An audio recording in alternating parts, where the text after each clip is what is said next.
Ato anatin'ny zanam-pandaharana meteo indray no misy anao amin'izao fotoana izao manolotra ny arahaba sy ny firariantsoa antsika tsirairay any atokantrano any asainay ampanajana ihany koa anao anaraka anay hatramin'ny farany raha ny mamaritra amin'ny atotetry ny androntsika eto Madagasikara raha ho amin'ny rapitso aloha dia ny tsikany alizay antonony izay mimalefaka hatrany zany hoe araka ny vinavina zany dia saika afana aloha ity herinandro diavintsika ity afa-tsy any amin'ny fatry fianaratsoa sy iorombe iny izay ahitana fidinany kely ny maripana ambony indrindra raha mikasika ny rivotra kosa indray dia any amin'ny tapany avaratry Madagasikara iny no somary mafimafy ny fitsokon'ny rivotra zany any amin'ny manodidina ny tendrombohitra mandry tsara andilamena sy tsara tanàna mety tonga hatrany amin'ny faritra kazobe iny mihitsy ary ny amafin'izay fitsokon'ny rivotra izay mikasika ny any an-dranomasina kosa indray raha sitsika resaka dia mila mitandrina mpampiasa ny ranomasina sy mpanjona ny ranomasina manomboka eto Sainte Marie ka hatrany Antsiranana any fa misy ny rivotra mahery misy ihany koa ny onja vaventy ka isoroana ny loza mety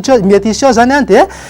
mila mitandrina hatrany isika mpampiasa ny ranomasina sy mpanjona ny ranomasina any amin'iny faritra iny indrindrandrindra isika mpanjono madinika mampiasa iny faritra masina avaratra atsinanan'ny Madagasikara iny toy izao raha mety tetry ny androntsika raha ho amin'ny rapitso maraina saika homaina amin'ny akapobeny aloha manerana ny Madagasikara iray manontolo raha to kosa isy ny zavona ny vao maraina aty amin'ny faritan'Antananarivo sy any amin'iny faritra Moromani iny andrahona amin'ny tsitokotoko kosa any amin'iny manodidina ny faritra Tsimotsinanana mpakatrana Taolagnarany raha isitra ka orana malefaka amin'ny faritry Sava sy Analanjorofo raha ho an'ny tolakandro kosa indray jerentsika dia hitoy hatrany aloha ny orana malefaka any amin'ny manodidina ny faritry Sava sy Analanjorofo hitatra kely any Toamasina any ary izay orana malefaka izay saika homaina amin'ny akapobeny manerana ny Madagasikara iray manontolo raha to kosa ka misy rahona amin'ny tsitokotoko kely any amin'ny manodidina ny Ambatomainty be sy Bongolava iny raha mikasika ny maripana vao vinavina raha ho amin'ny rapitso zao dia somary nahitana fiakarany kely rano arina tamin'ny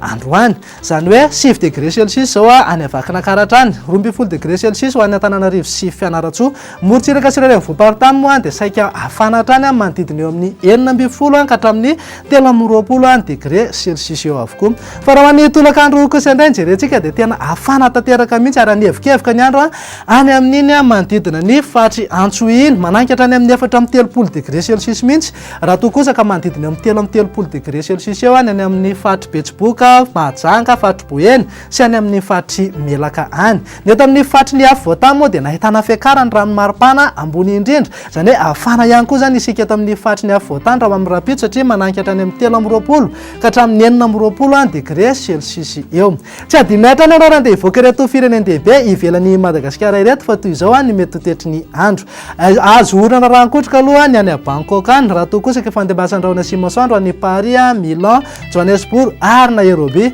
ho andreo anosika ivelan'ny Madagasikara kosa indray dia sitraka orana tandrifondrao ho an'ny Maurice sy La Réunion raha ifandembiasan-draona sy masoandro ny Comore any sesela moa dia homaina tanteraka mihitsy ny andro izay ihany koa tompoko lasy tompoko vavy nazo natolotra tamin'ity an'ity fa misaotra anao nanaraka anay hatramin'ny farany manome fotoana anao ho amin'ny manaraka indray veloma tompoko.